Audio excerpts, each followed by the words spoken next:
for our call for reparations for the atrocities committed against us as a people. The calls for reparations for the victims and the trauma endured through the transatlantic slave trade continue to grow louder from Pan-African groups worldwide.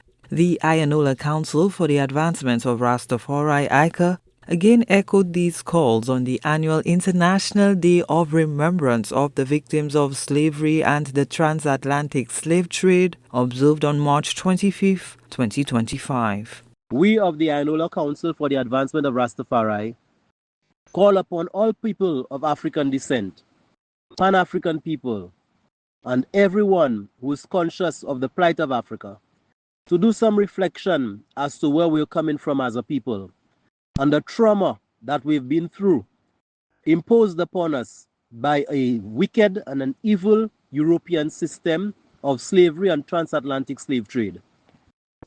We have been the victims.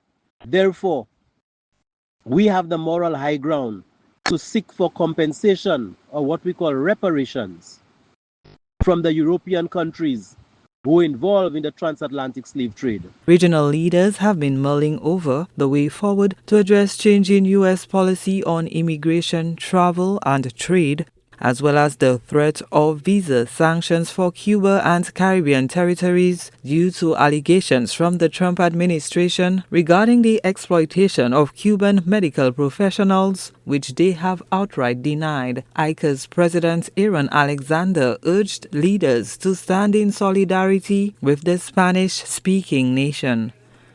Caribbean leaders must assert themselves and have a firm conviction to tell America that we shall not be moved, and we shall stand firm with our support for our sister Caribbean country of Cuba. All Caribbean leaders, CARICOM indeed, should take that collective stance. Alexander urged people of African descent to press on with the fight for compensation for the atrocities committed against humanity and their ancestors. We have the moral high ground, and we should stand firm as a people. CARICOM should stand firm with the Caribbean, with the African countries, and CARICOM should now join in the African Union and become the 6th region, which was already planned since 1966. So, my brothers and sisters, let us remember the annual International Day of Remembrance of the Victims of Slavery and the Transatlantic Slave Trade calls on countries to take action to dismantle the structures that continue to hold back people of African descent. Gina Filippi, HDS News Force.